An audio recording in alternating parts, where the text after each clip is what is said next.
Essa é a Anailda Cabral, uma policial militar aposentada que enxergou seu futuro em um dos lugares mais masculinos e desafiadores do Brasil, a lendária Serra Pelada. Hoje, a Anailda é CEO de um conglomerado de empresas no ramo de mineração, locação de máquinas e muito mais. Conquistou o que poucos ousaram sonhar, até mesmo um avião e um helicóptero, símbolos de uma mulher que aprendeu a voar com as próprias asas. Durante anos, ela viajou pelo norte e nordeste, chegando a viver 60 dias no coração da floresta amazônica em condições precárias. Movida por um sonho que muitos chamavam de impossível, a Anailda provou que não importa de onde você vem, desde que você saiba exatamente para onde está indo. Anailda, muito prazer. Bom dia, prazer. Muito obrigado por você aceitar esse convite. É uma honra ter você aqui. E eu queria voltar lá atrás. De onde veio a Anailda? Como foi sua infância? Primeiramente, eu quero agradecer a Deus, toda a honra e toda a glória a Deus. Hoje, sem Deus, não somos nada. O segredo do meu sucesso hoje é Deus. Se você me perguntar qual o segredo do teu sucesso, foi Deus, sempre Deus. Diante de todas as dificuldades, diante de todas as adversidades, diante de todas as humilhações, Deus sempre esteve comigo. E Deus decidiu não, porque nós somos filhos do dono do mundo. Então, eu já tinha uma promessa, assim como eu, você, todos nós temos a promessa de Deus. Porque quando o filho obedece a Deus, Deus derrama as bênçãos sobre eles. Então, as minhas bênçãos ficaram retidas por um tempo, né? Até eu entender que eu precisava de obedecer. Então, primeiramente, tem que ter obediência. Quando nos tornamos um filho obediente, aí as portas se abrem no mundo financeiro, né? As portas se abrem para a família, para a saúde, enfim, para tudo. A partir da hora que você torna-se filho obediente, nada lhe falta. Então, vou começar a minha história, né? A minha história ela é engraçada, ela é triste, ela motiva, e as pessoas pegar qualquer parte da minha história, ela consegue vencer na vida. Se eu conseguir, uma semi-analfabeta, qualquer um consegue. Basta ter, primeiramente, Deus, fé, foco e determinação. A minha mãe, mas o meu pai decidiu vir embora da Bahia para o Pará. Eu tinha 6 anos de idade. Eles vieram em procura, né, de uma vida melhor, de dar um futuro melhor para os filhos. Os meus avós já tinham vindo na frente, meus avós paternos, e logo em seguida meu pai veio. Saiu da Bahia meu pai, minha mãe, eu, a minha irmã, que hoje mora na América, o meu irmão, né, que hoje já não está mais conosco, e eu, éramos 3. Eram 5 pessoas e umas 5 malas. Eu lembro que eram umas malonas, assim, parecendo aqueles caixotão de madeira. Vocês vieram de carro? De ônibus, não existe carro, acho que era só o Barão que tinha carro naquela época, né? Eu mesmo nunca tinha entrado num carro pequeno dessa época, né? Era só de ônibus. E quando chegamos em Salvador, com aquela monte de caixa, de mala, enfim, a mudança da Bahia para o Pará estava ali. E eu sempre muito custosa. E a minha mãe virou para mim e disse: tu para que eu vou chamar a polícia para te pegar. E eu virei para ele, quando eu vi a policial, essa morenona bonita, eu disse: mas eu quero ser polícia, eu vou ser igual aquela mulher um dia. Naquele momento você inspirou na policial. Naquela policial. E viemos, chegamos no Pará, foi muito difícil. Quando chegamos ali, era 0 antigamente, entre Tinga, antes de Rondônia do Pará. O ônibus seguiu para Belém, nós vinhamos num pau de arara. Quando nós chegamos em Morada Nova, era uma... Eu lembro muito bem, era só uma coisinha, uma vilinha. E tinha que andar ainda mais 12 quilômetros, uns 6 quilômetros, para a casa onde o meu avô morava. E era dentro de uma mata, em cima de um caminhão, de um pau de arara. Enfim, chegamos. O meu pai comprou uma terra, né, uma terrinha. Meu pai foi um desbravador, ele limpou essa terra sozinho, ele fazia roça sozinho, ele e a minha mãe. Então, hoje eu vejo meu pai doente, fico muito triste, né? Dói muito de ver, lembrar aquele homem, um amassador de burro bravo, aquele homem trabalhador que nunca deixou faltar nada para a família e hoje está dependendo pessoas para se locomover. Sim. Mas Deus sabe todas as coisas, né? Tá aí, tá sendo bem cuidado. Hoje eu faço o meu papel de filha, né? Honra teu pai e tua mãe, terem os dias Prolongado, né? prolongados, eu honro demais. E eu sempre custosa, nunca deixei de ser custosa. Fui para a casa do meu avô viúvo, para estudar. Era meu avô, 2 tios e 2 tias. E a terra do meu avô ficava distante uns 3 quilômetros da vila Murumuru. Sim. E eu ia todos os dias a pé estudar. Às vezes as pessoas colocam dificuldade, né? Ah, não tem carro para estudar, não tem ônibus para estudar, não sei o quê. Eu ia de pés, com uma sacola de plástico que tirava, desocupava o arroz, o feijão. Fazia da sacola a mochila. Aquela era a minha mochila escolar, isso aí. Uhum. E ia toda feliz estudar. Meu tio era professor, depois a minha tia, né, tia Gerpina, que já não está mais conosco, ela partiu. Uma tia maravilhosa, me inspirava muito nela. Aí foi para a cidade, as duas, né, tia minha estudar, uma trabalhar, outra estudar. E eu fiquei cuidando do meu avô, dos meus tios, cuidando de casa e à tarde ia estudar. Aí minha tia casou, eu fui para Morada Nova morar com a minha tia, para dar continuação aos estudos, né, que nunca gostei muito. Mas enfim, a minha mãe queria que eu estudasse, eu tinha que estudar. E quando fui para Morada Nova, já era uma cidadezinha maior. E eu, aquela menina custosa, comecei a enxergar as coisas diferentes, né? Sim. Rua, queria estar na rua conversando, fiz amizade e a minha mãe, apareceu uma senhora lá que me levava para um internato. E minha mãe decidiu me mandar. Naquele momento, a minha mãe achava que era a melhor oportunidade da vida dela. E essa senhora me levou e eu fui para São Paulo, para a casa da senhora primeiro, para depois ir para Minas, onde era o internato. Sim. E lá em São Paulo eu fiquei 3 meses trabalhando, né? Trabalhava na casa da filha dela. E eu ficava olhando aquela mulher, sempre saía do quarto, toda chique, toda bonita, bem arrumada, toda cheirosa, toda muito produzida, uma coisa que eu nunca tinha visto. E lá eu me encantei com aquela casa, com aquele sofá bonito, com a televisão colorida, eu nunca tinha visto televisão colorida. Era outro mundo, né? Outro mundo. E os 3 meses se passaram e chegou o abençoado dia de ir para o internato. E fui.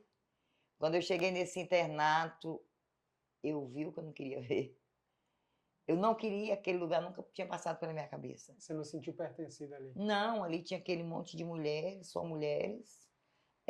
Não tinha como conversar, era tudo muito restrito. Eu não me adaptei. Passei o primeiro dia, segundo dia, procurando uma forma de como fugir dali. E estavam em reforma, acho que estavam construindo um muro desse internato. E eu joguei a minha mala e pulei e fui embora. Peguei um ônibus e fugi para a rodoviária. E eu sempre fui grandona, né? Quando cheguei na rodoviária, acho que o rapaz pensou que eu era de maior, alguma coisa. Comprei a passagem para Poções, na Bahia. Porque eu não sabia voltar para o Pará. Eu não sabia que ônibus eu pegava, para que cidade eu pegava para chegar até aqui. Sim. Mas para Bahia eu sabia o nome da cidade. E comprei essa passagem, fui. Quando cheguei próximo da terra da minha avó, eu fui para frente, né, o motorista, eu virei para ele e disse assim, eu vou descer naquela descida. Eu reconheci por causa de uns morros que tinha na frente da casa da minha avó. Uhum. Ele parou aí, quando ele parou, eu desci com a mala, ele disse, cadê a sua mãe? Eu disse, está aí atrás, e atravessei a Rio Bahia, correndo. E quando cheguei na casa da minha avó, a minha avó, mas os meus tios não entendiam o porquê eu, com 12 anos, estava ali sozinha. Contei para eles toda a história que eu tinha fugido. A minha avó era separada, né, do meu avô já há muitos anos, vivia com os meus tios, e uma vida muito difícil lá, no sertão da Bahia. Sim. E escreveram para o meu pai, procurando o que tinha acontecido. Essa carta deve ter levado uns 30 dias para chegar aqui no Pará. Com mais 30, meu pai respondeu, chegou outra carta lá. Meu pai dizia, cuida dela aí, porque eu não tenho dinheiro para buscar ela.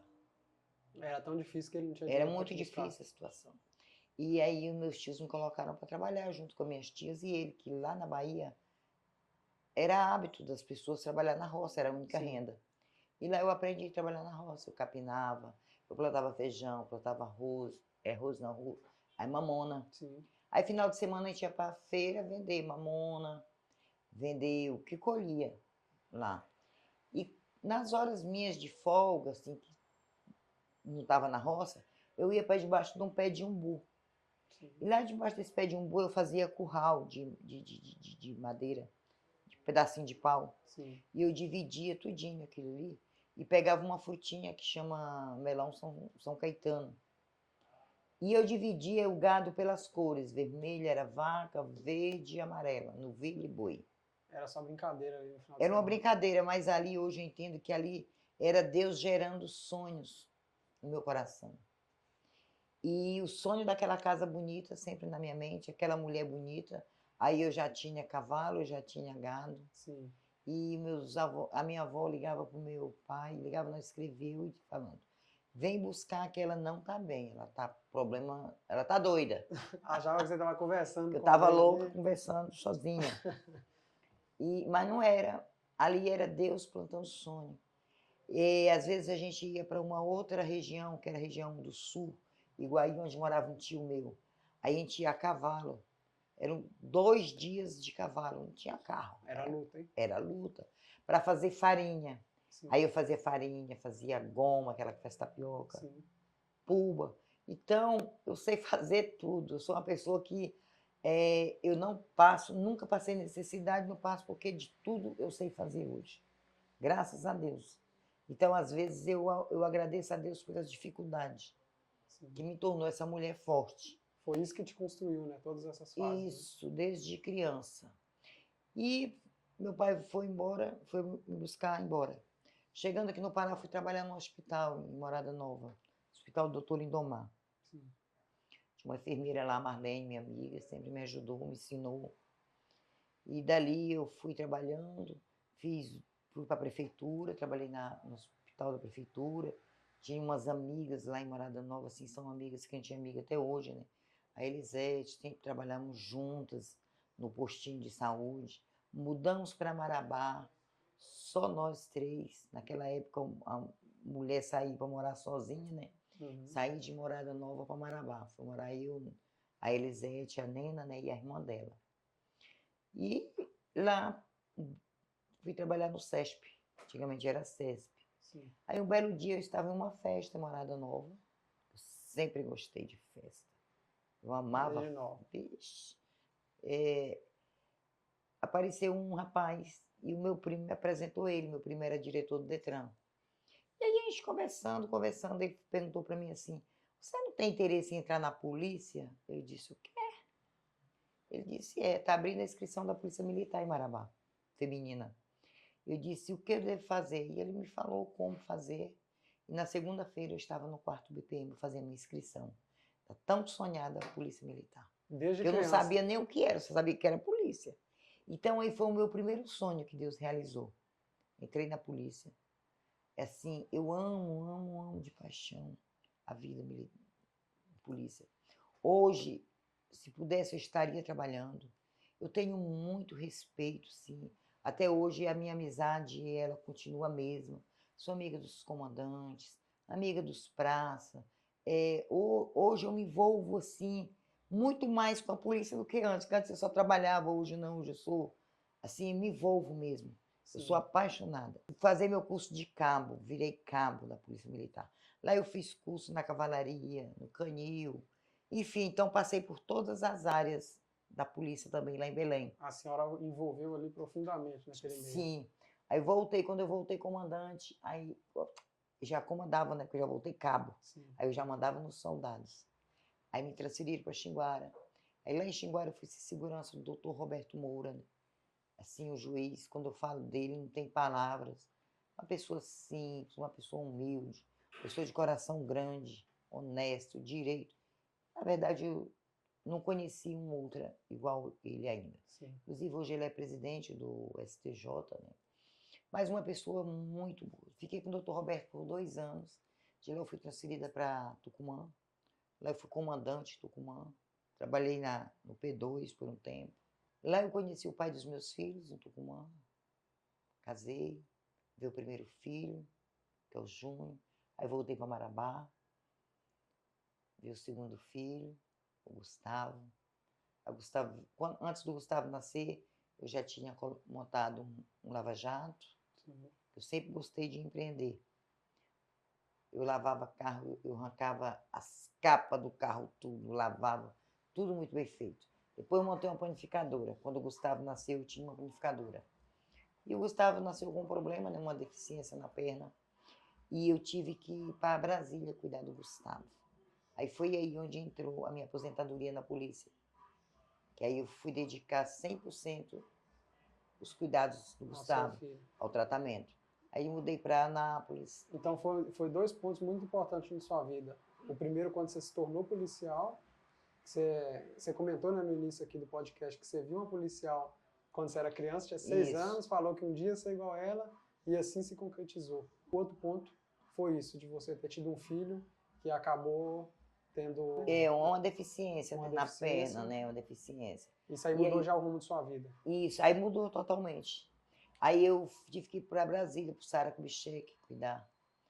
Aí lá era muito difícil, ficava difícil demais de eu ir daqui para Brasília, sempre com ele. E decidi mudar para Anápolis. Na época, o pai deles trabalhava de motorista, na Transbrasiliana, e levava polpas de fruta para me vender açaí, para complementar a renda. Sim. E daí comecei fazendo clientes em Anápolis, clientes em Brasília. Aí me veio a terceira gravidez, veio o Lucas. Aí as coisas ficaram mais apertadas.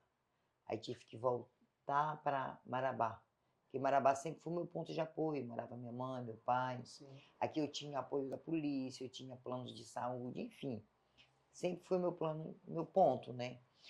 E aí eu montei uma fábrica de açaí em Morada Nova.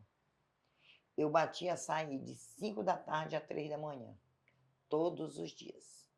Eu tinha que mandar para Brasília, para Anápolis, para abastecer os clientes que eu tinha feito lá. Então você usou os mesmos contatos que você já tinha de lá e só começou a fornecer daqui. E fui batendo açaí, quando foi um dia eu fui no supermercado e vi uma polpa de fruta de 100 gramas. Eu disse, sabe que eu vou fazer polpa de fruta também? Aí eu comecei a fazer polpas de fruta de 100 gramas. Aí eu deixava 100 gramas nas lanchonetes. Sim. E no outro dia eu voltei procurando se tinham gostado. Todo mundo gostou. Aí eu comprei uma moto. Coloquei uma carrocinha, aquelas carretinhas de madeira. Comprei uma caixa de isopor de 100 litros e enchia de polpa de fruta e ia para Marabá vender. A senhora mesmo que ia? Eu mesma. Eu produzia polpa, colocava na moto e ia vender em Marabá. Eu não tinha outra opção. Eu tinha que criar meus filhos. Sim. O pai deles nem sempre arrumava serviço, né? E assim se tornou minha vida. E eu comecei muito cliente, as coisas foram melhorando. E um belo dia o pai deles chegou para mim e disse, eu vou para os Estados Unidos. Eu disse, tudo bem, é de Deus, vai. Eu vou trabalhar, vou te ajudar a montar uma indústria de polpa de fruta. Fiquei muito alegre naquele momento, ele foi. Passou 1 ano e meio, quando eu descobri, ele já estava com outra lá. Nada de montar a indústria de polpa de fruta, mas mesmo assim eu não desisti, né? Continuei. 2003, encontrei a Herbalife. Sim. Foi onde mudou totalmente a minha vida, o meu modo de pensar, o meu modo de agir.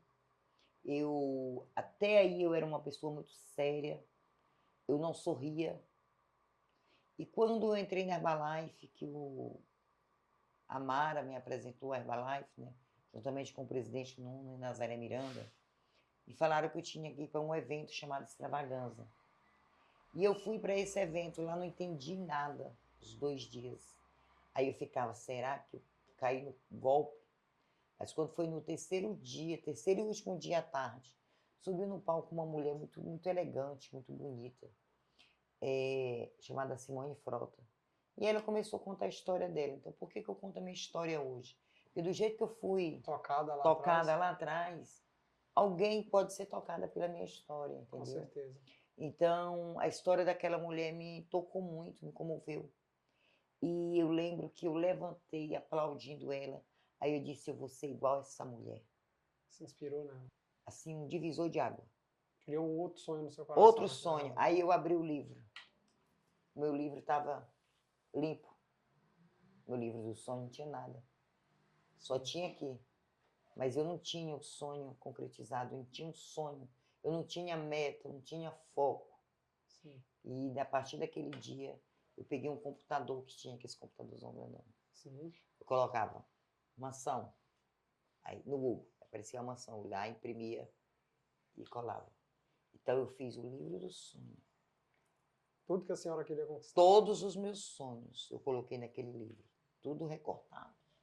E todos os dias eu levantava de manhã. Eu orava. Eu mostrava, eu apresentava aquele livro para Deus. E aí começaram a me chamar de doida. Mais uma vez. Eu digo, mas um dia Deus vai me dar. E aí o pai dos meninos voltou dos Estados Unidos. Não deu mais certo o relacionamento. Aí começou muita destruição de coisa, fui pro fundo do poço. Enfim, me acabei assim umas 3 vezes para ficar, chegou o ponto de ficar sem roupa para me vestir.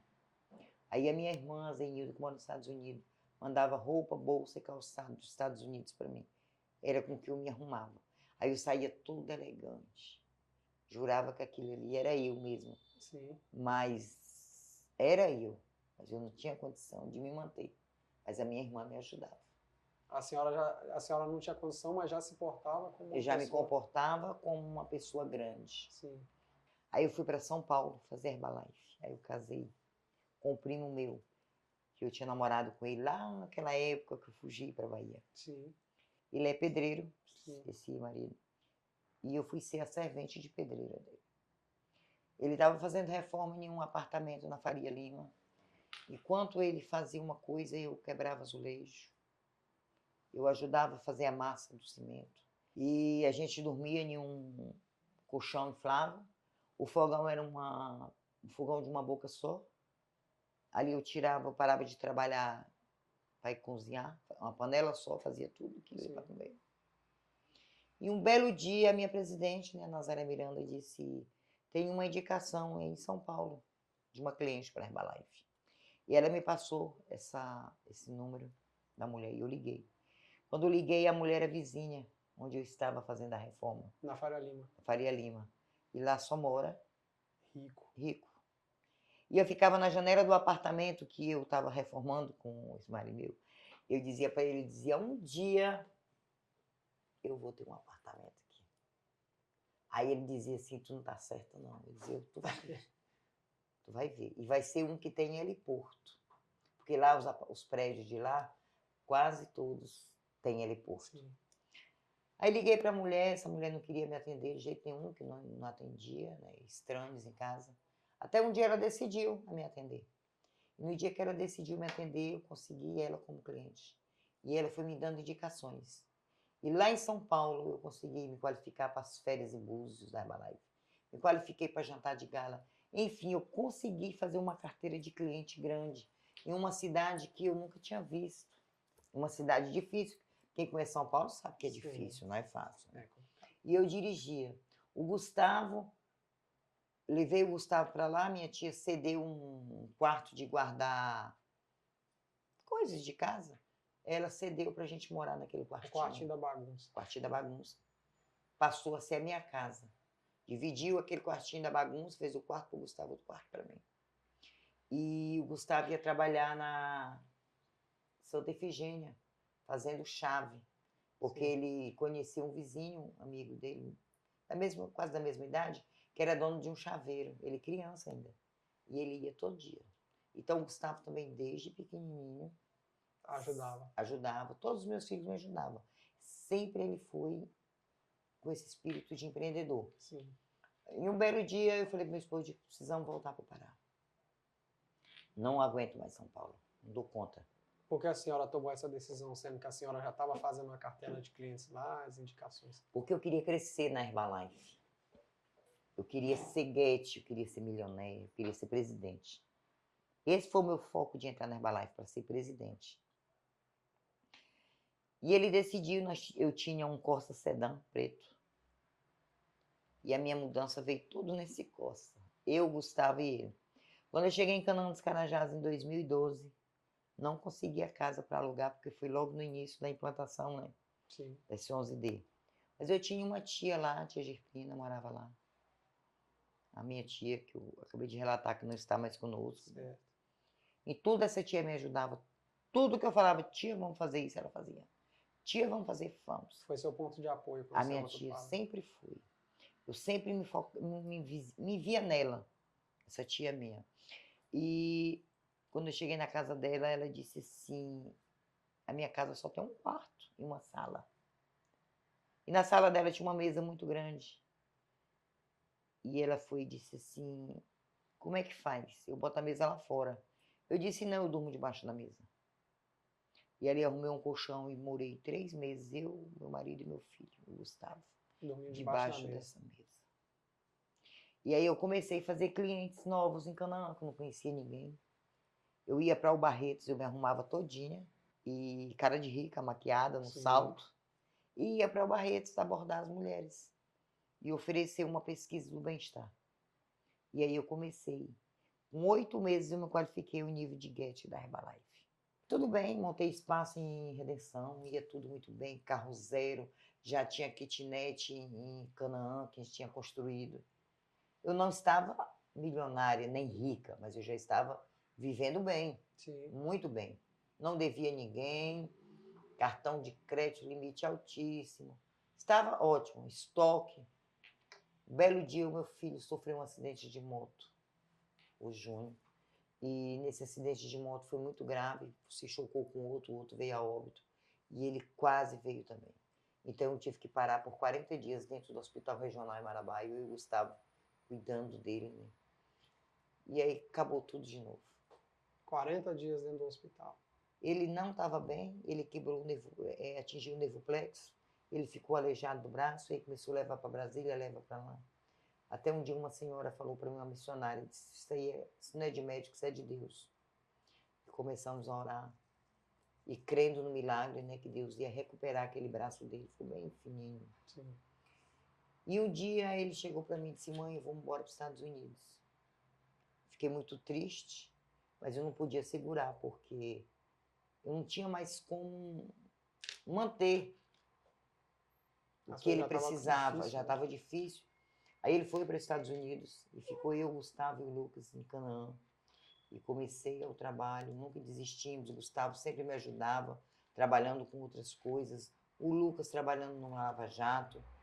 E ainda cheguei a adotar uma menina, né? Eu vi uma senhora, a mãe da bebezinha, em uma situação muito difícil. E me falaram que ela queria dar bebê. Aí eu disse, eu vou pegar. Eu peguei a bebezinha, levei para casa em Canaã. Aí os meninos diziam, mãe, a senhora é louca, a senhora quer a menina? Eu digo, vou. Aí paguei, contratei a própria mãe para ser babá da menina, porque eu não tive coragem de deixar a mãe da menina ir embora. A situação era tão triste, eu digo, não, eu pago para tu trabalhar comigo olhando a tua filha. Então era mais um sonho realizado, ter uma filha. A senhora tinha sonho de ter uma menina? Era, aquele momento ali eu estava realizada. Aí a neném chorava, eu chamava ela vinha dar mamar, aí ela voltava para o quarto dela e a neném ficava no quarto. E um belo dia eu fui fazer vendas em Redenção. Quando eu cheguei, não tinha mais nem mãe nem filha. Sério? Enfim, ela levou, mas graças a Deus, né? Já soube notícia depois. Depois eu encontrei com ela, muito bem com a filha. Casou, a filha está bem. Nunca mais eu a vi. Queria muito ver, encontrar novamente, né? Mas quem sabe um dia eu vejo. Mas foi um momento que trouxe felicidade para o seu coração. Aí um belo dia eu fui em Serra Pelada. Levar um ômega 3, fazer uma visita e beber uns gole. Porque eu era evangélica e uma semana antes de eu ir na Serra, eu saí com uma amiga na pizzaria, eu pedi uma cerveja e bebi. E fumei. E a minha amiga, ela não entendeu, ela disse, Cabral, mas tu não bebe, tu não fuma, por que tu fez isso? Eu disse, nem eu sei. Isso, aquilo ali fugia dos seus princípios. Não bebia nem fumava. Ali começou a desobediência. Ali eu virei as costas para Deus naquele momento. Sim. Então eu quero só preste atenção nesse fato, ouvindo. Né? O agir de Deus na nossa vida e quando nós viramos a costa para Deus E aí, naquele exato momento, o Espírito Santo de Deus se afastou de mim. Quando chegou no final da semana, eu digo, vou na Serra Pelada. Aí a minha amiga disse, tu tem certeza? Eu disse, vou beber, vou fumar. E fui. Já foi com uma intenção. Já fui com má intenção. E quando eu cheguei na casa de um amigo, né, a gente tem uns amigos lá, amigo de infância, um belo dia, esse dia lá, eu saí pra tomar uma. Quando eu cheguei na casa dele, não tinha ninguém. Eu fui com o irmão dele e a cunhada. E saímos para a festa. Quando eu voltei, tinha um carro igual ao meu. Eu estava com o carro locado da Localiza. Aí eu achei aquilo estranho, eu digo, aí, saímos, não tinha carro. Agora chegamos, tem um carro igual ao meu. E eu entrei brava dentro de casa, aquele jeito meu de falar, que eu sempre falo muito alto, né? E eu dizia, aí eu vi ele sentado, ele disse, o que foi, delegada? Que você chegou brava, que ele me chama de delegada. Eu disse, eu vim beber, mas já acabaram, fecharam o bar. Eu estava doida para me ouvir música. E tinha um senhor do lado, o senhor virou e disse assim, se eu tivesse com o meu violão aqui, eu ia cantar uma música para a senhora. Aí eu disse para ele, olha, moço, quem sabe cantar, canta com violão, sem violão. Se é muito, é lero-lero. E ele foi e cantou. Sem violão, sem nada. Sem nada. Cantou, gostei da música, agradeci e fui dormir. No outro dia, estou sentado debaixo de um pé de manga com aquela verdadeira, é que fala? Ressaca? Ressaca moral. Vergonha, né? Arrependida. Aí ele chegou, eu vi aquele senhor subindo, o mesmo senhor que tinha cantado, com uma bolsa. Aí eu disse, o senhor mexe com o quê? Ele disse, eu sou investidor e mexo com mineração. Eu disse, o que é mineração? Eu não sabia o que era. Era um mundo que a senhora não conhecia ainda. Aí ele começou a me explicar mais ou menos, ele disse, você pode me explicar mais? Ele disse, eu estou indo sair para uma reunião, quando eu voltar, eu lhe explico. E eu fiquei aguardando ele, quando ele chegou, ele me explicou. Mas ele só dizia que ele ia montar uma empresa e que ele precisava de segurança. E eu falei para ele, eu disse, mas eu não quero ser segurança. Emprego não dá dinheiro, não deixa ninguém rico. Eu queria ficar rica. Sim. Conclusão, fomos para a festa, eu acabei namorando com ele. Na segunda-feira, no domingo eu vim embora, na segunda ele tomou outro destino, foi para Morada Nova, para casa desse amigo meu. E me ligou. E eu disse, você não me ensinou. Ele disse, venha para cá que eu vou lhe ensinar. E eu fui. E lá eu passei uns 3 meses na casa desse amigo meu com ele. E ele me ensinando. O que era mineração? Ele falava muito de milhão. Tudo dele era milhão, milhão, milhão, milhão, milhão, milhão, milhão, milhão. Eu olhava para ele e dizia, mas cadê os milhões? Cadê os milhões desse moço? Quando eu me vi, eu estava no meio de um monte de gente para ganhar milhões. Era a promessa ali. Era a promessa. E aí começamos a mexer com o minério, que ele dizia que o minério era muito bom, que ele conhecia o minério e que ele já tinha feito análise do minério e que tinha quem separava o minério. Tudo bem. Ali estava todo mundo focado em um objetivo só, em tirar aquele minério do buraco, vender e ficar todo mundo que estava ali rico, milionário. A promessa era bonita demais. E aí, quando nós chegamos em Canaã, ligou para o químico, um químico de Goiânia, o químico veio. Eu, até hoje, eu suspeito se ele era ligado com esse químico, não é possível. E quando esse químico fez a análise do material, o químico virou para mim e disse, se o material é ótimo. E eu separo todo o material. Eu disse, mas eu não tenho dinheiro. Eu tinha um cobalt e a minha casa em Canaã. E não devia a ninguém. Eu vivia uma vida estável. Sim. Eu dizia, mas eu não tenho dinheiro para secar aquele buraco. Falei pro químico, né? Aí o químico disse, arruma uma pessoa com dinheiro. Aí eu chamei o Gustavo. Eu disse, Gustavo, arruma uns amigos teus. E arruma um dinheiro emprestado pra gente. Senta aqui. Aí chegou, chamou o agiota, os amigos do Gustavo, o químico e o velho. E fomos para a mesa de negócio. Lá ele fez uma conta, era vários papéis chamex para dar o resultado final. E o resultado final era muito dinheiro. Muito. Mas assim, coisas... Era realmente os milhões que ele falava. E ali naquele momento todo mundo se interessou. Tu não te interessaria? Vendeu peixe para todo mundo Tu comprou. não aceitava? Com certeza. E aí o agiota apareceu. Aí ele prestou 150 mil reais. O Gustavo foi para Goiânia com esse material para separar. Ele, o material e o sonho. E quando chegou em Goiânia, o químico não deu conta de separar. O químico mandou pegar o dinheiro com a agiota só com 60 dias. De prazo para pagar. E aí eu fiquei tirando o material com o dinheiro que o agiota arrumou ainda, o restante. E colocando em um galpão. E ficou 20 toneladas desse material dentro desse galpão lá em Canaã. E quando o Gustavo voltou, eu disse, não tem jeito. O Gustavo quase morre lá em Goiânia. Sofreu, foi muito humilhado. Passou por grandes perigos. E quando o agiota descobriu que não tinha mais minério, que o minério não prestava, e que eu não tinha o dinheiro para pagar ele, aí ele deu em cima mesmo, seguro. Sabe como que a agiota funciona? E aí ele foi em cima de um dos que foi atrás dele. Disse, você tem que me pagar. E eu não sabia disso, eu fiquei sabendo disso depois do primeiro podcast que eu fiz. Sim. Ele pagou 150 mil para o agiota. O agiota já tinha recebido. Tinha recebido. Mas só que nesse intervalo ele tinha emprestado mais 50 mil. Eu devia 200 para ele. Sim. Aí depois do podcast, essa semana, eu descobri que os 150 mil o agiota já tinha recebido lá atrás. Já estava quitado. Com 60 dias já estava quitado. E quem quitou? O amigo que foi atrás dele. Sim. Que é amigo do Gustavo. Eles eram os dois, Sim. Então ele pagou. Era o pagou 150 mil para o Ixi, tem que cortar. Pode deixar que a gente vai colocar um pi aí nessa. Então, os dois amigos. Aí depois do podcast que eu descobri que um dos amigos do Gustavo, que foi atrás do agiota, já tinha pago 150 mil. Foi quando os 60 dias não deu certo. Aí ele foi em cima dele. Se você foi o avalista dela, então você vai me pagar. Quando ela me pagar, eu te devolvo. Sim. Então, aí eu fiquei na minha cabeça, eu devia 200 mil para esse agiota. E o tempo foi se passando. O Gustavo conheceu um cara em Goiânia, que Goiânia conhecia um de Curitiba, e o de Curitiba veio ver o material. Viu o material no galpão, apaixonou, levou a amostra, fez análise.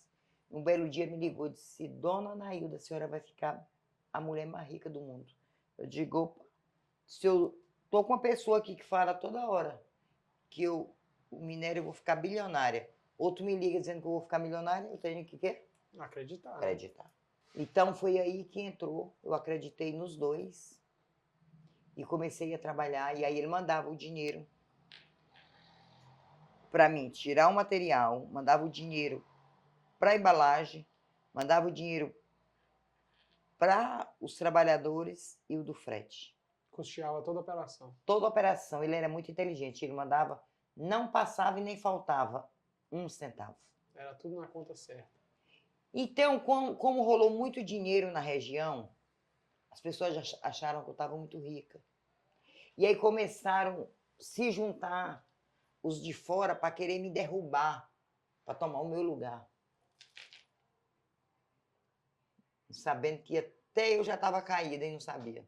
Eles queriam derrubar. A senhora estava com a operação, mas estava devendo a agiota. Devendo a agiota e o cara estava me roubando, mandando tudo isso aí. E aí foi passando aluguel, o agiota, juro, e foi o minério todinho para lá e ele ligava. Pedia mais 30 dias, eu pedia para o agiota. Aí ele me ligava, pedia 60 dias, eu pedia para o agiota. O agiota estava dentro da minha casa, ele morava dentro da minha casa. Tu sabe que hora que o agiota chegava dentro da minha casa? Sim. 6 horas da manhã ele chegava. Tu sabe que hora que ele saía? 5 horas depois que o banco fechava. Era cobrando o dia inteiro. O dia inteiro dentro da minha casa. Pressão. Pressão porque ele ficava esperando o homem ligar para dizer que estava com dinheiro na conta para ele ir para o banco. Ele também passou por dificuldades porque ele acreditou. Ele também fazia parte daqueles milhão. Ele sabia que se ficasse... A ideia tinha sido vendida para ele também. Né? Também. Aí ele começou a comprar terra. Os donos das terras botou ele para sair das terras, porque o dinheiro não saía para mim, não saía para ele. E aí eu comecei sendo a víbora, a mulher, era meu apelido em Canaã. A mulher veaca, a mulher picareta, a mulher enrolada. O dono do galpão começou a cobrar, não tinha dinheiro. E as coisas foram se apertando. Um belo dia ele chegou. Todo mundo se alegrou de novo.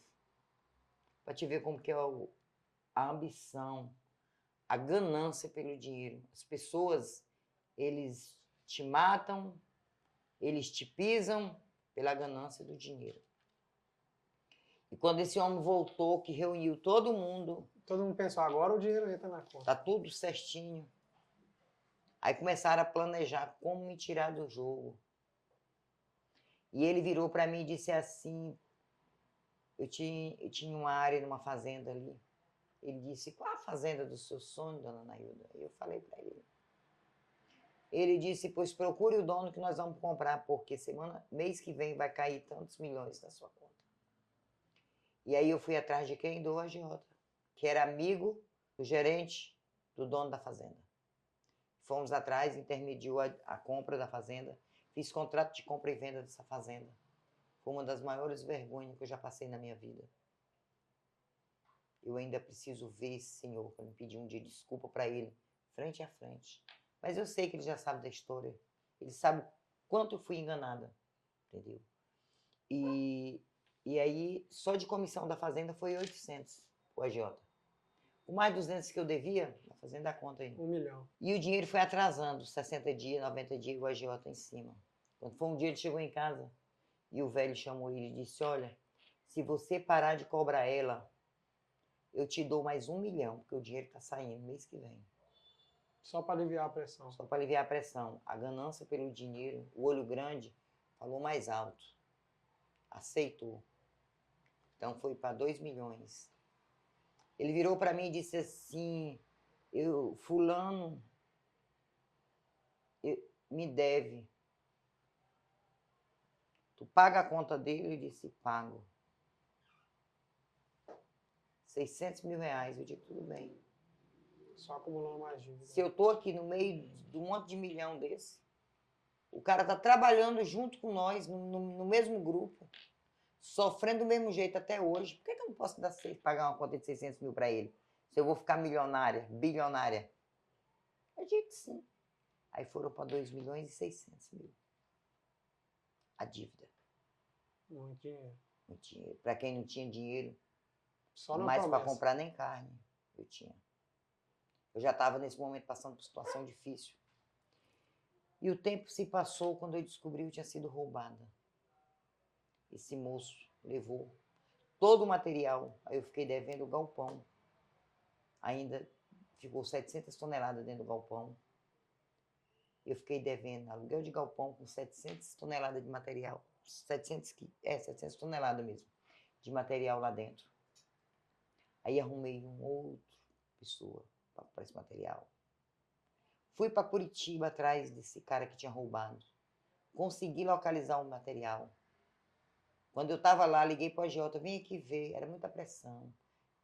Eu vou te fazer isso, eu vou te fazer aquilo. Eu vou vender a dívida para o cigano, eu vou vender a dívida para fulano, lá em Xinguara, fulano. Enfim, foi coisa demais. Era uma tortura psicológica tão grande que tinha dia que eu deitava e não dormia. Era pressão em cima de pressão. Muita pressão, muita pressão, muita pressão.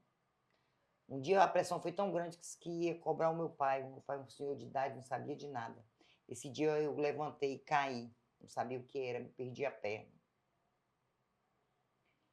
E lá de Curitiba eu liguei para ele ver. Pra ele me esperar que eu ia pagar ele. Ele foi, a família não queria deixar com medo. Eu liguei na mãe dele, pedi. Eu implorei até pelo amor de Deus para a mãe dele deixar eu ir. Deixasse que ele fosse lá, ele foi e viu. Chegou lá, ele ainda me emprestou mais dinheiro. Ele sempre foi uma pessoa boa. Eu não acho que ele foi má, entendeu? Ele foi sempre uma pessoa boa. Ele também precisava de receber, porque tinha feito um monte de compromisso também. Ele era enganado tão quanto eu, porque eu também era inocente na história. Sim. Agora, o que foi doído foi que eu fui crucificada. Eu fui sacrificada, a ruim só foi eu. Eu fui a mulher víbora, eu fui a mulher enrolada, eu fui a mulher mentirosa, eu fui a mulher tudo. Tem esse amigo meu que me protegia na infância, que eu chamava de pai, é meu inimigo por causa desse material. Acho que ele achou que eu peguei rios e rios de dinheiro. Aí ficou de mal, é meu inimigo. Ele que é meu inimigo, eu não sou inimiga dele. Quem tem inimigo é o cão, eu não, o diabo. Hoje eu faço parte de Deus. Mas é muito triste você perder amigos, perder... Todo mundo virar nas costas. Todo mundo vira as costas. Até a família vira as costas. É triste. Eu cheguei tempo assim de acordar e não querer sair dentro do quarto. Talvez se o dia passava rápido. Então foram todas essas lutas, até que um belo dia eu disse, eu não aguento mais. Eu não andava mais na rua. Aí eu arrumei uma chácara para não ficar na rua. E como que uma mulher com 2.600.000 reais de dívida conseguiu sair dessas dívidas? Aí que tá o pulo do gato. Aí eu fui embora de Canaã. Comprei a chácara, não paguei a chácara, me tomaram a chácara. Me tomaram a única coisa que eu tinha, que era um cômodo. Me humilharam mais um pouquinho. Aí eu tive que ir embora. Eu fui para Espírito Santo, onde o Gustavo estava. Lá não tinha o que fazer, não tinha nem o que comer. Aluguei um HB20 e vim embora para Alenquer. Naquele momento eu não tinha o direito de desistir, eu não tinha escolha. A minha escolha era vencer. Morrer, eu não pensava de morrer, nem penso, está amarrado, não, Jesus. Eu quero é viver. Desistir não faz parte do meu vocabulário. Então eu tinha que vencer. Eu fui para essa mata em Alenquer. Muito difícil. Cheguei lá, era só mata. Tinha que abrir pista. Aí lá arrumou uma pessoa que abriu pista no mato. Passava de 60 dias no mato, sozinha, eu e 4 garimpeiros. Porque o velho doente, um problema respiratório, já não andava, já não fazia nada. Mas eu tinha prometido um dia para ele que eu ia cuidar dele até ele morrer. Eu prometi isso para ele um dia. E aí ele sempre me cobrava, você não vai me largar, você não vai me deixar. Aí depois eu descobri porque que ele se apegou a mim. Eu era tudo para ele. Era o ponto de apoio. Eu era o ponto de apoio. Depois eu descobri tantas coisas ruins que ele era. Aí já estava do meu lado, entendeu? Eu digo, vou ter que cuidar. E fui para esse mato, e lá eu aprendi o que era minério. Aí lá que eu aprendi o que era mineração. Sim. Porque nem mesmo ele sabia. Ele falava que sabia. Ele enganava as pessoas. Enganava a mim, enganou a... Muita gente. Eu tenho certeza que, através desse podcast que eu estou falando, tem milhares de pessoas que ele enganou, que vai estar sabendo, ela está falando de fulano. Uhum. Ontem à noite eu estava pensando isso, eu disse, gente, através desse podcast meu, vai aparecer milhares de pessoas que foram enganadas por ele, do mesmo jeito que eu fui. E vai estar sabendo de quem eu estou falando. Você está entendendo? Não precisa nem citar o nome. E não, precisa. Fica sabendo. Aí eu fui para Alenquer. Aí lá no mato, os garimpeiros começaram a me ensinar o que era cassiterita. Como tirar a cassiterita. Porque quando eu cheguei em Alenquer, precisava de maquinários para tirar. Eu voltei mais uma vez com o Gustavo. Gustavo, nós precisamos. Aí o Gustavo tinha um outro amigo dele que arrumou um dinheiro para a gente comprar. Só que, para ter ideia, como o velho não sabia de nada, ele passou uma relação de material totalmente ao contrário para comprar. E aí se foi o dinheiro todo de novo perdido. Então lá eu aprendi. Aí eu ficava nesse mato 60 dias, 90 dias.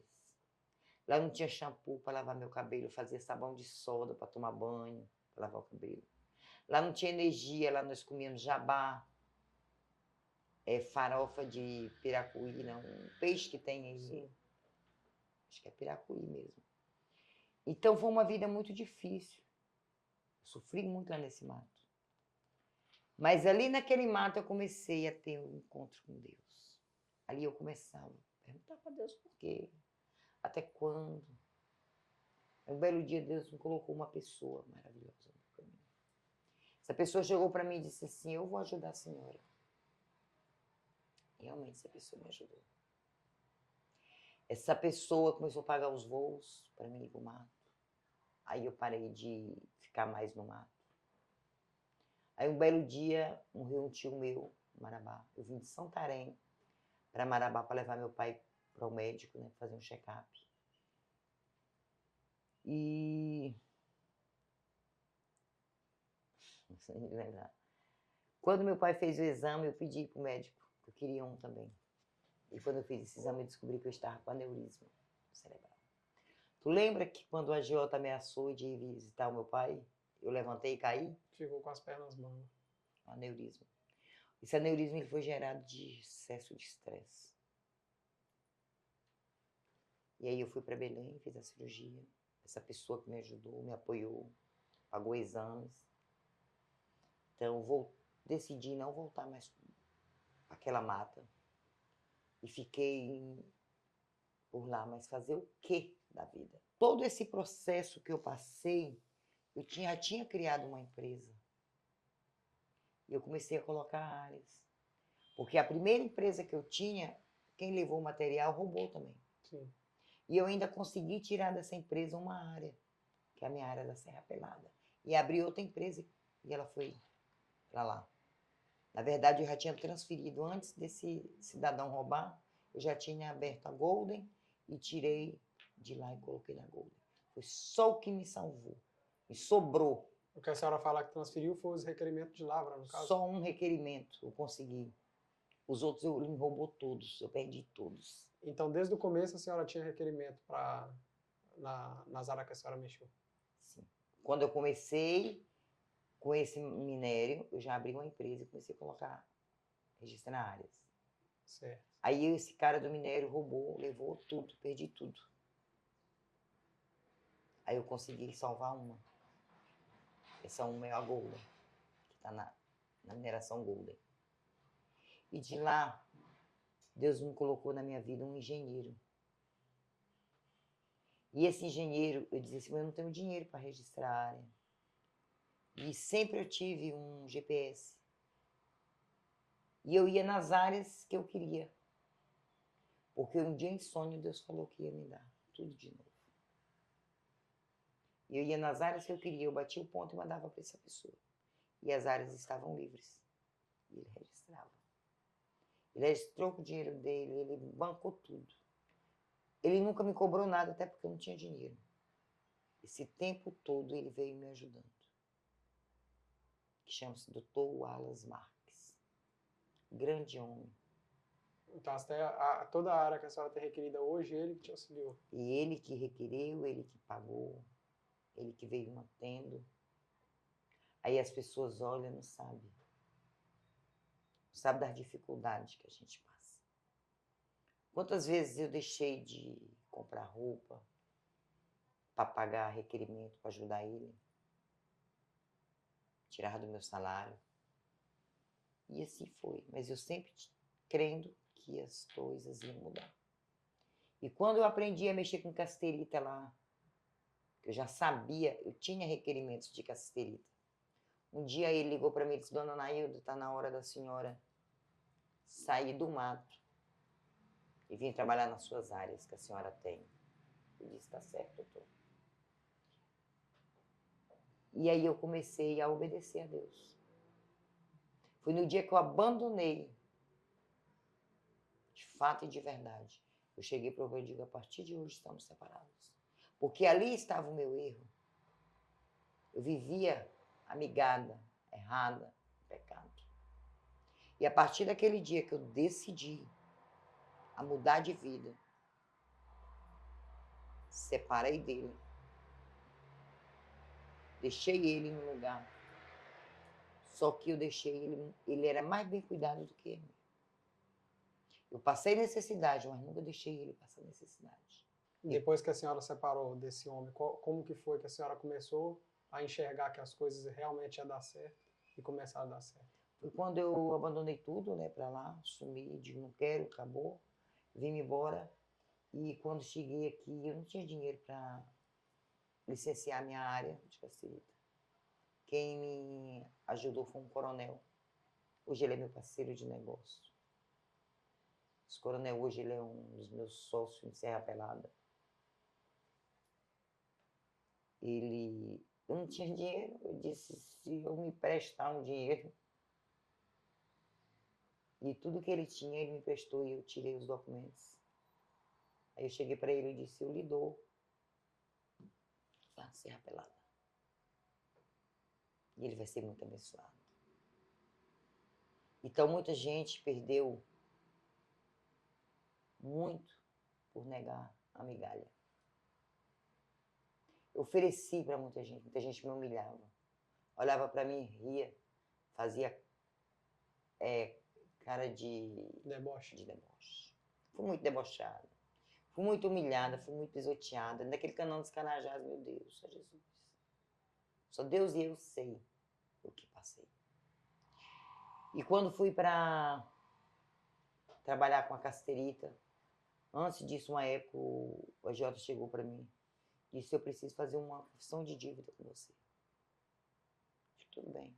Fui até o advogado dele, fizemos a confissão de dívida de 2,5 milhões. Não sabia nem o que era a gravidade de uma confissão de dívida. Mas eu queria pagar.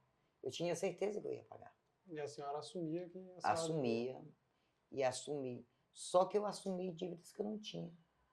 Eu assumi dívidas perante a lei que não era minha. Por ameaça. Por pressão. Agora vamos voltar às matemáticas.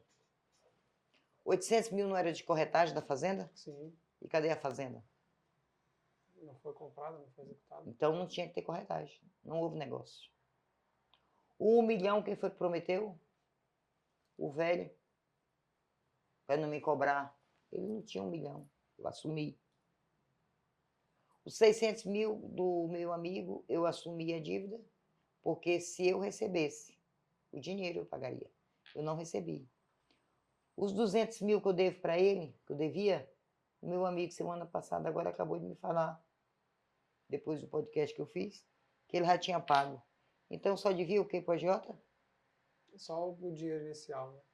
50 mil. E mais os poucos que tinha me emprestado. Mas eu não sabia. Diz que a verdade era só... Eu sabia do 1 milhão que era ilícito, dos 800 que não havia e dos 600. Mas mesmo assim eu assinei a confissão de dívida. Por pressão, 2,5 milhões. Fui embora trabalhar. E ele sempre me humilhando. Humilhação, não era pouca, não. Eu dizia, um dia eu vou te pagar. Ele dizia, como? Tu não tem condição. Tu é uma mentirosa. Tu acabou, foi comigo. E quando chegava a noite, eu só orava e dizia, meu Deus, não é verdade. E quando eu comecei os meus trabalhos de casterita, quando eu ganhei o primeiro dinheiro, eu liguei para ele, eu disse, fulano, vem aqui que eu vou te pagar. Foi o dia da minha maior felicidade. Enfim, acabaria aquela tortura. E ele veio, eu vim aqui para parar o pé.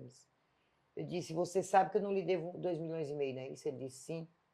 Eu disse, eu vou lhe dar 1 milhão, tá bom? Ele disse, tá ótimo. Eu disse, cadê minha confissão de dívida e meus cheques? Que ele tem um monte de cheque meu. Ele disse, está em casa, mas depois eu te devolvo. Eu coloco no envelope, eu mando pela van. Eu te entrego lá em Canaã. Tudo bem. Eu confiei nele.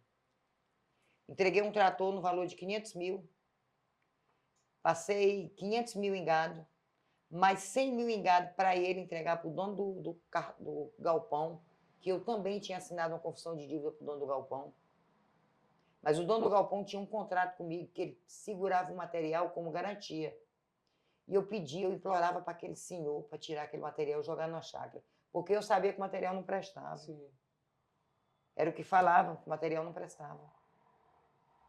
Ele dizia que não, que aquilo era a garantia dele, a mulher dele me humilhava. Uma senhora, se diz evangélica, me humilhava. Ele me humilhava. Ele me seguia naquele Canaã, me chamava de mentirosa. Ele me desrespeitava, um senhor de idade. Nunca me respeitou. Eu sempre respeitava ele. Mas eu sabia que todo um dia ia passar. E eu aguentei tudo calada. E aí que chegou o momento que a senhora quitou sua dívida com ele. Eu estou desabafando hoje. É. E aí eu pedi para que eu mandei mais 100 mil para o agiota, dá para ele também. Veio para o agiota e disse, eu vou fazer um contrato de quitação de dívida, porque você não está com os meus aqui, então tudo bem.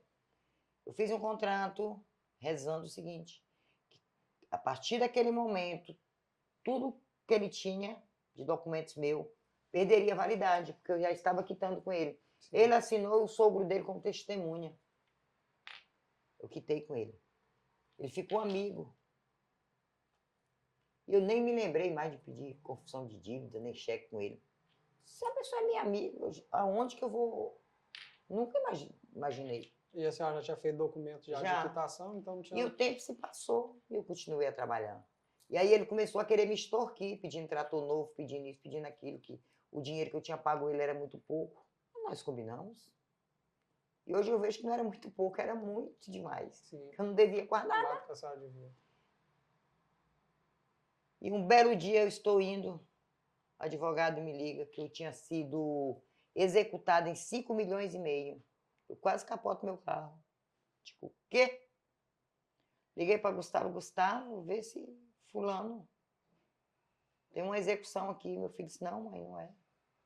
Semana passada mesmo ele ligou para mim para a gente fazer negócio. Aí ele não atendeu mais meu filho. Já passou o número de telefone da advogada. Aí eu liguei para a advogada dele. Eu digo, doutora, só falei isso para ela. A senhora lembra o seu cliente, ou talvez ele esteja com amnésia, que eu tenho uma quitação de dívida com ele. Nunca mais falei com ele. E agora minha conta minha bloqueada, eles bloquearam. Aí agora está na mão da justiça e de Deus. Aí ele se aliou, o dono do galpão também. Eu ia pagar o dono do galpão ainda devo. E eu ia pagar. Bem na semana que o senhor executou, era a semana que eu ia pagar ele. Logo que ele me executou, então vai ficar por conta da justiça. Porque ele tinha meu minério como garantia. Aí agora eu vou querer o meu minério porque eu sei o que o meu minério tem. Entendeu? E ele tinha 700 toneladas desse minério sobre guarda dele como garantia. Não sei, nem quero saber, só quero saber depois do minério. Sim. Porque às vezes pensavam que aquele minério era ilegal. E não é. É todo legal. Acertando as coisas, indo para frente, e a empresa começou Aí eu comecei a estabilizar, eu trabalho. Ontem mesmo eu fui para o trabalho, meu helicóptero me deixou, porque hoje Deus me deu para honra e glória do meu Deus, eu tenho um helicóptero. Ando mais de cá, tem hora que eu nem lembro que eu tenho helicóptero. Só quando a coluna está doendo muito, que eu estou com problema sério de coluna. Eu não aguento dormir e dizer, ei, chefe, vamos te colocar. E aí, além da mineração, a senhora ainda foi para outros ramos, né? Não parou por aí? Não, parei por aí. Eu aprendi lá atrás na Herbalife que a gente não pode pôr os ovos da galinha de ouro em um cesto só. Então tem que expandir em vários negócios. Entendeu? Tem uma parte da minha história que ela não tem como esquecer. Quando estava em Canaã, no fundo dos fundos do poço, o Gustavo teve que ir para Minas tentar arrumar esse minério, achar pessoas que mexiam. E ele namorava com a Nayeli. E um belo dia a mãe dela chegou em casa e disse, a Nayeli quer ir embora atrás do Gustavo. Eu disse, sim. Mas a minha filha está fazendo faculdade de odontologia em Araguaína. E eu deixo ela aí, se você assumir e formar ela. Eu disse, pois não, agora pode deixar. Eu sabia que os dois se amavam. Eu disse, como? Porque naquele momento, se a Nayeli não vai para lá, seria mais uma frustração para o meu filho. Perdeu o amor da vida dele. Ia perder o amor da vida dele, né? E aí ela aceitou, aceitei. A Nayeli foi embora para Minas, chegou lá uma situação muito difícil. Aí é onde entra o meu amigo, assim, uma pessoa que não tem palavras para falar dele, agradecer ele, só Deus para agradecer ele, né? É o Ricardo. Ele foi nas Casas Bahia e comprou uma geladeira, um colchão e um videogame, que o Gustavo estava para ficar louco. O nome dele, porque eu não tinha nome. E o Gustavo, na ele para dormir, tinha que abrir a geladeira e dormir com a geladeira aberta, porque não tinha ventilador. E de Minas, quando eu fui para Curitiba atrás do minério, a Anaele foi comigo, mudou em um carro alugado, acho que era um Gol. Toda a mudança ia dentro daquilo ali. Chegamos em Contenda, alugamos uma casa, muito frio, nós sem agasalhos de frio. E eu olhava para aquela menina e dizia, meu Deus, eu prometi para a mãe que eu ia formar essa menina, o que eu vou fazer? E eu arrumei uma faculdade de estética, que era barato, e coloquei ela. E ela saía 4 horas da manhã, batendo queixo, e eu ficava chorando. E chegou um tempo que eu não dei conta mais de pagar nem a de estética, tivemos que voltar. Ela foi para Espírito Santo com o Gustavo. E de lá fui tirando devagarzinho, com muita luta. Ela não estudava, faltava, perdia período. E eu nunca desisti. E quando foi há 2 anos, há 1 ano e meio atrás, ela se formou em Redenção, em odontologia. E hoje ela está fazendo doutorado em Campinas. Então isso aí não tem palavras, só Deus na minha vida. Ele sofreu muito também. Então hoje mesmo, nesse exato momento, ele está na Europa com a Nayeli, esposa dele. E eu estou vivendo. E eu fico assim muito feliz por ele estar realizando, né? E mais feliz está eu aqui aguardando os presentinhos. Mamãe está aguardando o presente, a sogrinha está aguardando trazer presente, né, da Europa, né? Então, por isso que vocês, mulheres, não desistam. Não podemos desistir. Tem outra passagem também, que foi quando o Júnior, né, meu filho, foi embora para os Estados Unidos, muito triste, aquele menino embora. Ele foi furando pelo meio, com aquela perna cheia de ferro, o bracinho aleijado. E lá ele conheceu uma moça maravilhosa, uma baiana igual a mim. É uma das minhas noras que é quase o meu gênio. É a Patrícia, né? Se casaram lá. Ela ajudou muito ele lá, ela deu muito apoio para ele. E hoje é a mãe do meu neto, né, do José, coisa maravilhosa. Só tenho a agradecer a Deus. Deus curou ele, o braço dele, restaurou, hoje ele é um homem perfeito. Deu. Então, Deus trabalhou na minha família. O Lucas, quando estava indo para a Serra Pelada, atrás daquele minério, ele sofreu um acidente de moto também, quase morre, mas Deus restaurou. Ele trabalhava na mina comigo, ele sofreu muito comigo. Então, hoje está casado também, tem a vida dele. Mas faltava uma coisa na minha vida. Um dia eu falei para Deus que, agradecendo Ele por tudo que Ele tinha me dado, todas as promessas, não me faltava mais nada. Sabe como tu olha para os lados, não te falta nada. Mas faltava o mais importante, que era meus filhos na presença de Deus. E aí eu voltei, eu falei para o Senhor, se fosse para mim me manter essa vida e os meus filhos fora do caminho do Senhor, que Ele tirasse tudo e me voltasse lá para aquela casinha. Mas eu queria meus 3 filhos do meu lado, servindo a Deus. E os dias se passaram. Gustavo foi para o Legendário em Minas. Deus tocou no coração dele, se converteu. Hoje é um grande homem de Deus. Teve um Legendário em Belém, ele já levou o irmão, os 2 irmãos. Levou o primo, meu filho adotivo, João Mateus. Levou meu irmão. Levou mais 12 amigos. Então hoje, eu e a minha casa servimos ao Senhor. Então é mais um sonho que Deus realizou. A sua família está na presença. Todos os meus filhos casados. A minha nora, a esposa do Lucas, está fazendo direito. Então, estou com uma vida assim, maravilhosa. A minha irmã fica lá nos Estados Unidos, a gente se fala todo dia, né? É uma pessoa que eu agradeço a Deus todo dia por ela. Ela me ajudou muito. Viajamos para a Europa, eu e ela, né? Onde eu fui realizar meu sonho das bolsas. Comprei as bolsas. Eu tenho meu irmão, veio comigo, comecei a ganhar dinheiro no posto, trouxe. Depois não deu certo ficar junto comigo, mas hoje toca o negócio dele. Então é assim, é bom demais. E ajudo muitas pessoas. Eu tenho uma lista de pessoas que eu ajudo assim, que não tem preço. A Só família da Deus. senhora hoje está toda estruturada e o marido. A senhora disse que largou, se separou lá atrás, né? Separei, Do fiquei homem que a senhora viúva. chamou de velho, né? Não, o velho, eu fiquei viúva dele, ele Ficou morreu, né? viúva. Quando ele adoeceu, quando eu separei dele, ele já estava doente. Não estava tão doente, mas aí o tempo foi passando, ele foi adoecendo, eu fui cuidando. Quando ele morreu bem, bem cuidado, que eu digo. Eu cuidei dele, eu enterrei ele, tudo do bom e do melhor. Hoje a minha consciência é limpa. Então eu me sinto viúva, hoje eu sou viúva. E a senhora tem intuito de ter um marido ainda? Não. Ou... Hoje eu quero viver só para o Senhor. Eu amo viajar. Quero viajar, eu quero curtir meus filhos, meus netos e falar e pregar a palavra de Deus. Eu não nasci para ser mandada. Eu nasci para mandar em homem.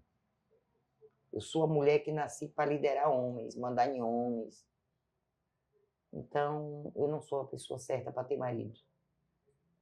Porque eu não quero um marido para me mandar, porque o marido que vai aceitar eu mandar nele não é o homem que eu quero. Né? Sim. Talvez seja a minha estrutura. Então, é bíblico, a mulher sábia edifica a casa, a mulher ela tem que ser submissa. Então, para mim, ir contra os princípios bíblicos, eu fico solteira, só casada com Jesus. E Deus ele é tão maravilhoso comigo que ele me deu a honra de escrever um livro, né? É O Poder da Liderança Feminina, juntamente com 22 coautoras, sim, mulheres maravilhosas, né? Mulheres inteligentes, empresárias, mulheres que sofreram igual a mim. Vou pegar o livro para mostrar. Esse aqui, né, é o meu livro, né? O Poder da Liderança Feminina. Esse livro tem histórias aqui muito comoventes, né? Isso aqui são as coautoras, né? Que elas têm aqui novamente. Mulheres de Canaã, empresárias de Canaã, Parauapebas, do Brasil inteiro. Então, escrever um livro, nem sei se estava no meu sonho, mas estava. Porque no dia que eu fui convidada a escrever um livro, eu digo, gente... Foi mal um propósito que surgiu. Mal um propósito. Olha aí. Aí hoje meus filhos me ajudam, são a bênção de Deus. Tenho um filho que eu criei, o meu filho do coração, né, que é o meu sobrinho. Eu amo assim de paixão. Hoje ele vive comigo. Hoje eu posso, Deus me deu condição de cuidar dos meus pais. Entendeu? Então a minha vida ela mudou totalmente. Hoje eu sou avó do pequeno José, amo meu neto. Eu sei que agora eu vou ter tempo para cuidar dos meus netos, tempo que eu não tive para cuidar dos meus filhos, porque eu sempre fui pai e mãe para cuidar dos meus filhos, com o pai deles. Nos separamos, né? E, enfim, uma história meio triste lá no passado. Fui pai e mãe dos meus filhos, criei, eduquei, são todos homens trabalhadores. Hoje casados, amo as minhas noras, são 3 filhas que Deus me deu. As filhas que eu não tinha, as filhas que Deus me deu. E tem muita coisa pela frente. Já adotei mais um. A gente vai adotando os filhos ao longo do caminho. Hoje eu tenho meu secretário ambulante, que é meu filho. Já tomei da mãe dele, ela não sabe. Entendeu?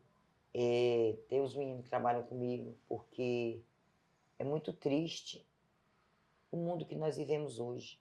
A gente trabalha tanto. Chega uma época que tu não tem mais privacidade. Tu não pode mais andar sozinha. Não pode mais... Eu gostava de estar no carro, sair sozinha, hoje já não posso mais. Né? Fica completamente exposta, né? Exposta, então hoje já tem uma equipe de segurança. Né? Então, é bom, pessoal. O bom é que são pessoas colegas de serviço, né? Então a essência da PM, ela não acabou. Continua aí. Ela continua e agora é aquilo que eu falei, hoje eu convivo mais na polícia. Então hoje a essência está mais viva.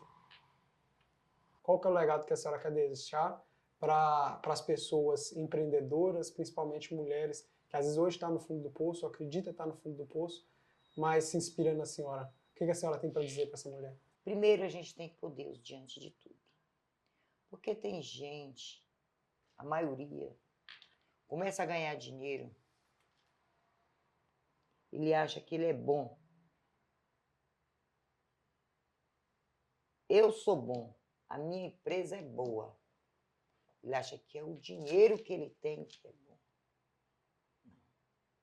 O que é bom é Deus que deu aquele dinheiro para ele. Então, é se manter humilde. A humildade, ela não ocupa espaço em lugar nenhum. Às vezes as pessoas olham para uma pessoa que ele é um executivo, um empresário, um ricão. O humilde teme aquela pessoa. Isso não pode. Nós somos filhos do mesmo pai. Nós somos carne igual a outra. Então, nós somos iguais. Então, tratar todo mundo igual, tratar as pessoas mas com o coração. Esquecer o dinheiro. Porque dinheiro a gente consegue qualquer hora. Eu hoje, eu não passo necessidade. Não é por causa do que eu tenho, não. Se eu voltar lá para trás, eu nunca passei nem passo. Porque tudo eu sei fazer. Se eu fazer farinha, eu faço farinha. Sabão, eu sei fazer sabão, ainda passo a receita para a mulherada. Até hoje eu faço sabão, até hoje. Para a empresa eu faço baldes e baldes de sabão, de desinfetante. É eu. Eu como na mesa com o meu povo. Eu amo estar perto daquele povo, dos meus colaboradores. E eu brigo por eles. Eu sou igual àquela mãe que pegou aquele... Igual a galinha coloca na asa em cima dos pintinhos. Os pintinhos. Então, esse meu jeito de militar, o jeito de falar, eu falo alto. Aí as pessoas acham que eu sou metida, que eu sou, sei lá, arrogante. Nada disso. Não sou nada disso. Porque tudo que eu tenho foi Deus que me deu. E Deus tira na hora que Ele quiser. Tudo. E hoje sou muito grata pela minha família, tudo. Eu sou uma mulher realizada hoje. Se tu perguntar para mim o que eu quero, mais nada. Só agradecer. Eu quero agora só falar de Deus. Sair falando. Porque tem tanta gente enganada, vivendo no espírito do engano. E Jesus está voltando. Entendeu? Então a gente tem que deixar o negócio, o dinheiro um pouco. E fazer a obra de Deus. Trabalhar para Jesus. Eu tenho, como eu te falei, que eu sou muito grata a Deus pelos meus pastores, né?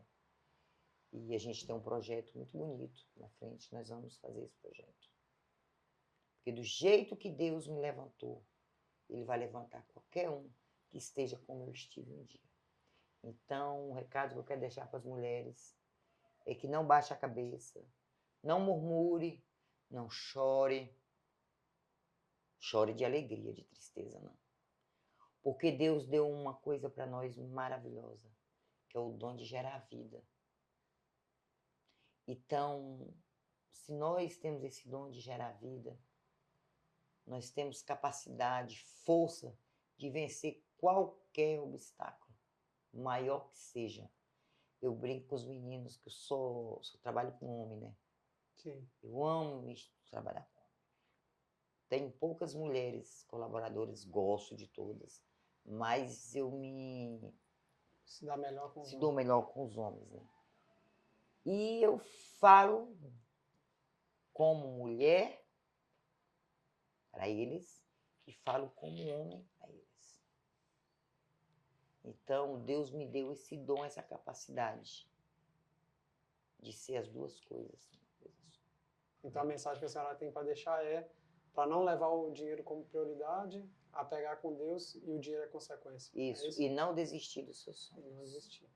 É isso aí. Ser forte e corajoso. Tenho agradecer a senhora Obrigada, muito por essa entrevista e espero que a senhora inspire milhares e milhares e milhares de mulheres pelo Brasil e cumpra o seu propósito. Financeiramente, uma missão maravilhosa que Deus me deu. Agora seu propósito é outro. Com muito certeza. obrigado. Viu? Nada.